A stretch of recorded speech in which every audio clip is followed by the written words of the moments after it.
mabuti yung pinanood ninyo, ha? Kasi magtatanong ako regarding dun sa pinanood ninyo na short film. Huwag kayo magalala, madali lang to. Pwede naman mag-isama sa science, sa world history, Josete. Siyempre, ako doon sa pinanood nyo na video. Sino kaya ang pwede natin tanongin dito? Ay, ito si Nanay. Nay, di ka dito, lapit ka sa akin. Maiksi kasi yung wear. Hindi na kita malapitan dyan. Hello po, Nanay. Kumusta po? Ano po pangalan nila? Yung mga gamot na Ayun, Ate Ellen. Napanood niyo naman po yung video, di ba? Okay, so ito po yung tanong ko sa inyo. Makinig po kayo mabuti. Anong gamot sa simptoman ng 2 times faster sa pagpigil ng sintomas kaya kaspas, ginhawa, iwas hawa? Ni Joseph? Palakpakan niyo naman si Nanay! Dahil tawa sa bukod! Meron ka? Nay! Meron po tayo, syempre, from ni Joseph. At tingin po kayo sa camera. Picture muna tayo.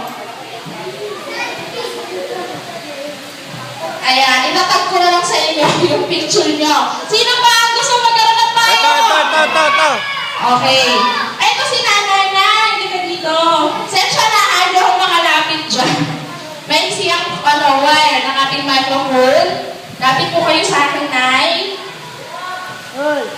Hello po, Nanay. Kumusta po? Ano pong pangalan nila? Emerynciana yan. Ating Emerynciana. So, napanood nyo naman po, di ba? Naintindihan nyo naman po. So, ito yung tanong ko sa inyo. Ang sipon ay ginagawa tayong easy target ng mas malalang sakit. Gaya na, ano po yung mga sakit na yun? Ano yung natatandaan ninyo?